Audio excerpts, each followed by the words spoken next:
Flat नया खरीदना है या रीसेल में, ये आपके बजट, पसंद और बिल्ड क्वालिटी पर निर्भर करता है। क्या आप एक ऐसे फ्लैट में रहना चाहते हैं जहां हर चीज़ एकदम नई हो, या एक ऐसे अपार्टमेंट में जो पहले ही किसी का घर रहा हो लेकिन आपको बेहतर लोकेशन और लेआउट दे सकता है। मान लीजिए रात के 2 बजे हैं, एक व्हाट्सएप ग्रुप में 300 परिवार आपस में लड़ रहे हैं।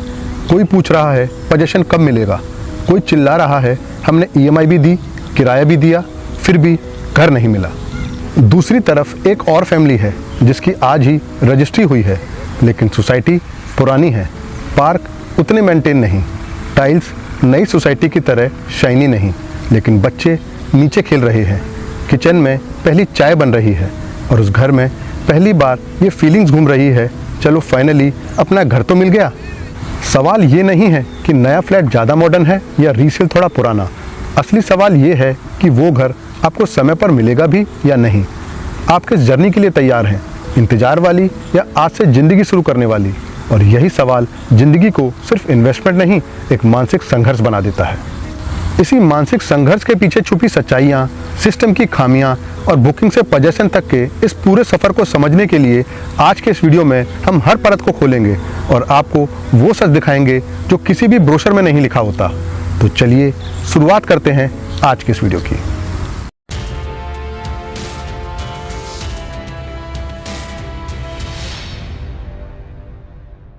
घर खरीदना मिडिल क्लास के लिए सिर्फ एक डील नहीं होता, ये अगले 20-25 साल की कहानी होती है।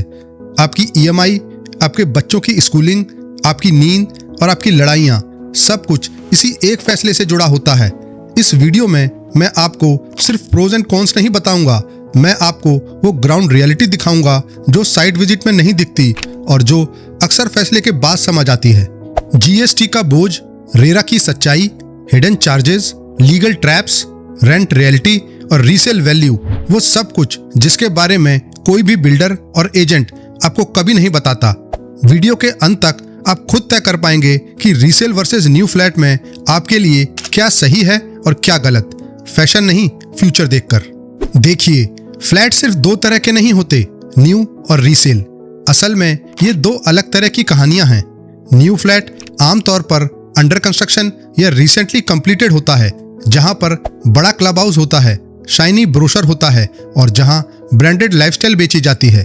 वहीं रीसेल फ्लैट एक एग्जिस्टिंग सोसाइटी में होता है, जहां कोई पहले रह चुका होता है या कोई इन्वेस्टर एग्जिट कर रहा होता है। दोनों ही ऑप्शंस में फर्क टाइल्स में नहीं होता, फर्क इस बात में होता है कि आप किस रियलिटी में जीने वाले हैं। आपको ये नहीं देखना कि दोस्त ने क्या लिया, बल्कि आपको ये देखना है कि आपको शिफ्ट कब होना है, आप कितना रिस्क सह सकते हैं, आप EMI और किराया दोनों चला सकते हैं या नहीं, और आपको लाइफस्टाइल ज़्यादा चाहिए या पीस ऑफ माइंड। अगर न्यू फ्लैट की बात करें तो यहाँ कागज पर सब कुछ परफेक्ट लगता है। Latest layout, Mivan construction, modern planning, EV charging, modern club house, swimming pool, landscape gardens और लेटेस्ट जिम, जिससे आपको लगता है यही लाइफ अपग्रेड है। रेरा के बाद एक लीगल कॉन्फिडेंस भी आता है कि पैसा बिल्डर कहीं और डाइवर्ट नहीं कर सकता। डिले हुआ तो इंटरेस्ट भी मिल सकता है, क्योंकि पोजीशन टाइमलाइन लीगली कमिटेड होती है और स्ट्रक्चरल डिफेक्ट आए तो बिल्डर जिम्मेदार हो सकता है। ये सब बातें न्यू फ्लैट को अट्रैक्टिव बनाती हैं। वो बात अलग है कि रेरा के माध्यम से बिल्डर से पैसा निकलवाना आम इंसान के बस में नहीं। इसके अलावा अर्ली स्टेज में लिया हुआ फ्लैट प्राइस एप्रिसिएशन दे सकता है, खासकर अगर लोकेशन और प्राइस सही हो तो। बिल्डर की ब्रांड वैल्यू और प्रोजेक्ट प्लानिंग रेंटल डिमांड भी बढ़ा सकती है, लेकिन नए फ्लैट की तस्वीर जितनी चमकदार होती है, रिस्क उतने ही शांत और गहरे होते हैं, खासकर नॉर्थ इंडिया में। डिले सबसे पहला खतरा है। EMI चल रही होती है, किराया जा रहा होता है और प्रोजेक्ट वहीं पड़ा रहता है जहां 2 साल पहले था। लॉ आपके साथ तो होता है, लेकिन कोर्ट और कंप्लेंट आपके लिए मेंटल प्रेशर बन जाते हैं। दूसरा झटका आता है GST के नाम पर। अंडर कंस्ट्रक्शन फ्लैट पर आज भी GST लगता है, जो रीसेल या कंप्लीटेड प्रॉपर्टी पर नहीं लगता। ब्रोशर में जो प्राइस दिखती है उसमें GST नहीं होता और बायर बाद में रियलाइज करता है कि प्राइस एक्चुअल बजट से कई लाख ऊपर चला गया। और यही वो पल होता है जहां सपनों की एक्सेल सीट टूटती है और जिंदगी की असली गणना शुरू होती है। यहीं से बायर घर नहीं, सिस्टम समझना शुरू करता है। और यही समझ आगे चलकर सबसे बड़ा प्रोटेक्शन बनती है। फिर आता है कारपेट एरिया का इल्यूजन। बिल्डर 1500 स्क्वायर फीट बोलता है, लेकिन जब एक्चुअल पोजीशन आता है तो यूजेबल एरिया 900 या 950 स्क्वायर फीट निकलता है। लोडिंग के नाम पर आपका घर कागज पर बड़ा रहता है और असल में छोटा हो जाता है। ये सिर्फ स्क्वायर फीट की चोरी नहीं होती, ये आपके सपनों की कटौती होती है। और यहीं से बायर समझना शुरू करता है कि रियल एस्टेट में सबसे कीमती चीज ईंट नहीं बल्कि सही जानकारी है। इसके बाद शुरू होता है मेंटेनेंस शॉक, जिसमें big club house, receptionist, landscape और फैसिलिटीज का मंथली खर्च आपके बिल में जुड़ जाता है। और अगर आसपास उसी तरह के 10 और प्रोजेक्ट्स लॉन्च हो जाएं तो रेंट भी नहीं बढ़ता और रीसेल करते समय बायर के पास बहुत ज्यादा ऑप्शंस होते हैं। यानी ओवर सप्लाई आपकी एप्रिसिएशन को भी दबाती है और लिक्विडिटी को भी। और रियल एस्टेट में लिक्विडिटी जहां है, रियल वैल्यू वहीं है, क्योंकि अगर बायर नहीं है तो प्राइस सिर्फ इमेजिनेशन है। और यहीं से ये साफ हो जाता है कि हर ऊंची इमारत एक मजबूत निवेश नहीं होती, पर हर चमकता प्रोजेक्ट भविष्य को सिक्योरिटी नहीं देता, क्योंकि रियल एस्टेट में सजावट नहीं संतुलन काम करता, शो नहीं बल्कि सोच आगे बढ़ाती। इसलिए घर वही सही होता है जो बजट में सुकून दे, और निवेश वही सही होता है जो भविष्य को हल्का बनाए, बोझ नहीं। अब दूसरी तरफ चलते हैं रीसेल फ्लैट की दुनिया में, जहां ब्रोशर नहीं होता, रियलिटी होती है। जो आप देख रहे हैं वही मिल रहा होता है।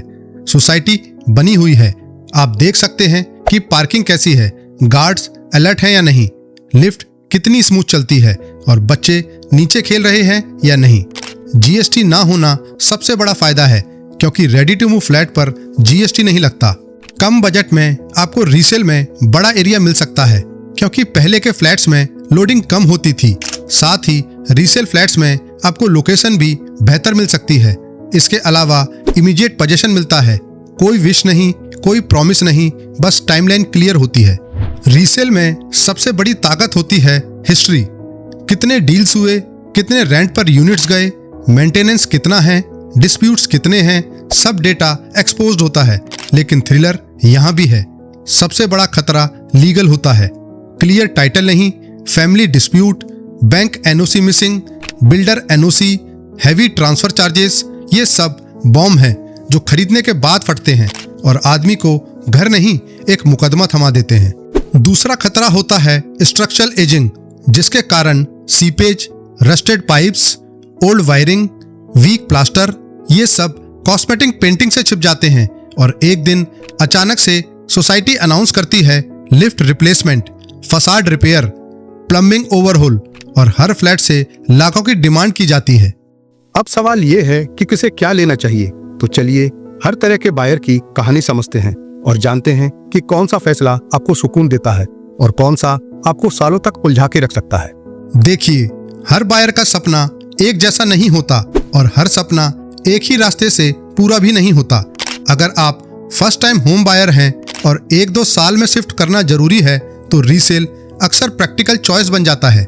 Immediate possession, no GST, visible society culture और प्रेडिक्टेबल एक्सपेंसेस आपको मेंटल पीस देते हैं।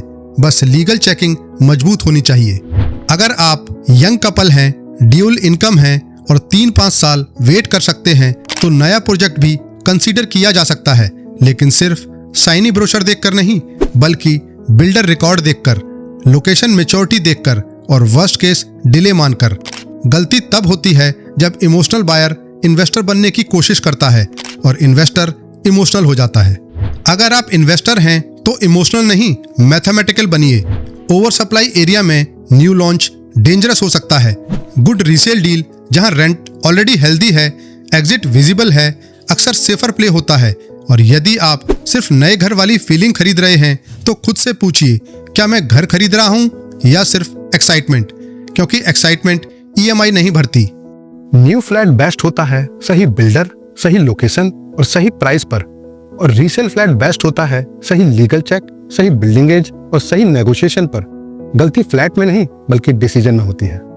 इस वीडियो को देखने के बाद आप 2 काम करिए। पहला, अपना बायर प्रोफाइल साफ लिखिए। आपको कब शिफ्ट होना है, आप कितना रिस्क ले सकते हैं, आपको लाइफस्टाइल चाहिए या सेफ्टी। दूसरा, हर प्रॉपर्टी से ये पूछिए 5 साल बाद मेरा बायर कौन होगा, मेरा टेनेंट कौन होगा, कहीं ऐसा तो नहीं कि ये घर मुझे फ्यूचर में फाइनेंशियली कमजोर कर दे। नोएडा और एनसीआर के दूसरे हिस्सों में आज प्रॉब्लम प्राइस की नहीं है, प्रॉब्लम ओवर सप्लाई की है। लग्जरी प्रोजेक्ट्स बहुत हैं लेकिन बायर्स कम। इसलिए याद रखिए, घर सिर्फ दीवारों और छत का नहीं होता, घर उस इंसान का होता है जो रात को सोते वक्त ये सोचकर चैन की नींद सो सके कि मेरा फैसला मजबूरी में नहीं समझदारी में लिया गया है। फ्लैट नया हो या रीसेल, अगर आपने भीड़ में बहकर नहीं बल्कि फैक्ट्स और ग्राउंड रियलिटी देखकर फैसला लिया तो यही आपका सबसे बड़ा और सही इन्वेस्टमेंट बन जाता है। आप जो फैसला आज लेते हैं वही आपकी आने वाली जिंदगी तैयार करता है। इसलिए दिखावे में नहीं बल्कि समझदारी में इन्वेस्ट करें। और याद रखिए, यहाँ गलती माफ नहीं होती, यहाँ उसकी कीमत वसूली जाती है। इसलिए ब्रोशर की चमक नहीं बल्कि जमीन की सच्चाई देखो। इमोशंस में नहीं बल्कि नंबर में घुसो। एंट्री महंगी लगे तो रीजन खोजो, एग्जिट मुश्किल लगे तो सौदा तोड़ो, क्योंकि रियल एस्टेट में बसता वही है जो सच्चाई समझता है, सपना नहीं खरीदता। जय हिंद।